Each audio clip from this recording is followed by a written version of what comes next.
Dieu a créé l'humanité à son image. Et il l'a fait avec beaucoup de soin et de préoccupation. L'Éternel, Dieu façonna l'homme avec la poussière de la terre, et il insuffla un souffle de vie dans ses narines, et l'homme devint un être vivant. Alors l'Éternel Dieu fit tomber un profond sommeil sur l'homme, qui s'endormit. Il prit une de ses côtes et referma la chair à sa place. L'Éternel Dieu forma une femme à partir de la côte qu'il avait prise à l'homme, et il l'amena vers l'homme. Genèse 2, 7, 21-22. Il y a une intimité entre Dieu et l'humanité. Dieu a pris le temps de former l'homme et la femme alors qu'il a conçu le reste de sa création, lui ordonnant simplement d'exister.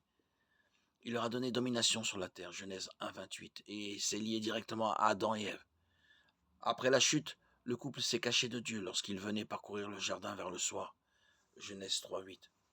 C'était tout à fait habituel pour eux de parler avec Dieu alors que le fait de se cacher était anormal.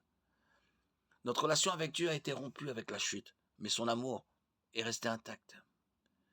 Immédiatement après la déclaration de malédiction divine sur le couple des pécheurs, l'Écriture nous donne une autre image de l'amour de Dieu.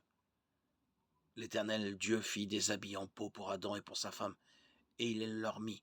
L'Éternel Dieu dit, voilà que l'homme est devenu comme l'un de nous pour la connaissance du bien et du mal. Maintenant, empêchons-le de tendre la main, de prendre aussi du fruit de l'arbre de vie, d'en manger et de vivre éternellement. Ainsi l'Éternel Dieu le chassa du jardin d'Éden pour qu'il cultive la terre, d'où il avait été tiré. Genèse 3, 21-23.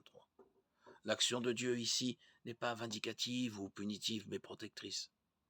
Dieu avait tué Adam et Ève pour cacher leur honte. Il les a chassés d'Éden pour les protéger de nouveaux dommages. Dieu a agi par amour.